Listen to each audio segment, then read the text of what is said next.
নেতারা আমার পাশে এই বিগত 9 মাস সবসময় ছিল এবং তারা আজকে অনেকে উচ্ছ্বসিত।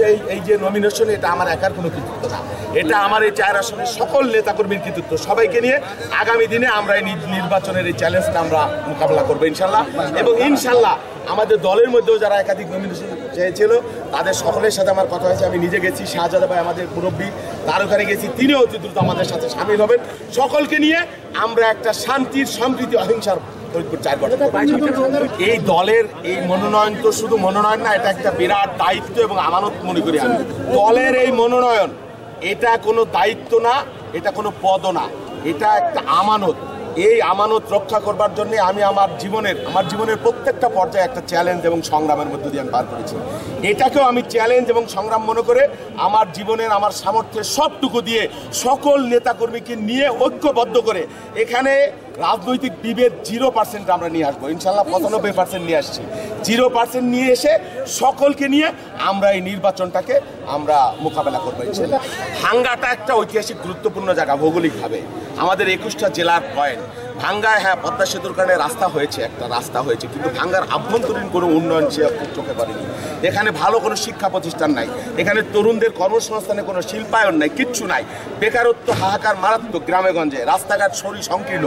এই আওয়ামী লীগ 17 বছর খালি উন্নয়নের কথা বলেছে, কিন্তু কার্যত দৃশ্যমান এবং প্রয়োজনীয় ফাংশনাল কোনো উন্নয়ন হয় না। তা আমার যেটা মূল টার্গেট, ফার্স্ট অফ অল যুবকদের কর্মসংস্থান এবং ফ্রিল্যান্সিংয়ের মাধ্যমে, শিল্পায়নের মাধ্যমে। দ্বিতীয়ত ভাঙ্গায় একটা ভালো বিশ্ববিদ্যালয় শিক্ষা প্রতিষ্ঠান আমরা তৈরি করব, এটা আমার টার্গেট। আমি যদি নির্বাচিত হই, ভাঙ্গা একটা মেডিকেল কলেজ, একটা বিশ্ববিদ্যালয়, এটা আমার স্বপ্ন। আমি মনে করি এটা আমি করবো ইনশাআল্লাহ। এবং নারীর ক্ষমতায়নের জন্য এখানে নারীদের তাদের আলাদা প্রশিক্ষণ ক্যাম্প তৈরি করে, এবং নারী শিক্ষার জন্য বা নারীর ক্ষমতায়নের জন্য, প্রিভিলেজের জন্য সরকারের পক্ষ থেকে অনেক উদ্যোগ, ফ্যামিলি কার্ড সহ আপনারা জানেন, এগুলো আমরা করবার আমাদের পরিকল্পনা আছে ইনশাআল্লাহ। সবচেয়ে বড় কথা যে ভাঙ্গার তরুণদের কর্মসংস্থান, ভাঙ্গায় শিক্ষা প্রতিষ্ঠান, বিশ্ববিদ্যালয় এবং মেডিকেল কলেজ, এটা আমার স্বপ্ন এবং আমি বেঁচে থাকলে ভাঙ্গা এটা আমরা করবো ইনশাআল্লাহ। বাংলাদেশে কোথায় কি হয়েছে আমাদের প্রয়োজন নাই। এই ভাঙ্গায় মতের কারণে, ধর্মের কারণে কেউ একজন মানুষ নিগৃহীত হতে পারবে না, এটা আমি মেনে নেব না। 0 টলারেন্স।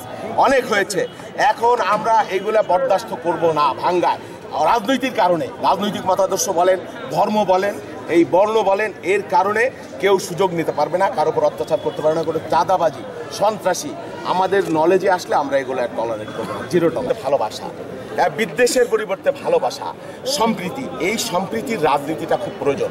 আমাদের দেশের রাজনীতিতে হিংসা, প্রতিহিংসা, বিদ্বেষ, মারামারি, কাটাকাটি, এই রাজনীতি আমরা কখনো চাই না। এই রাজনীতির অবসান করতে হবে।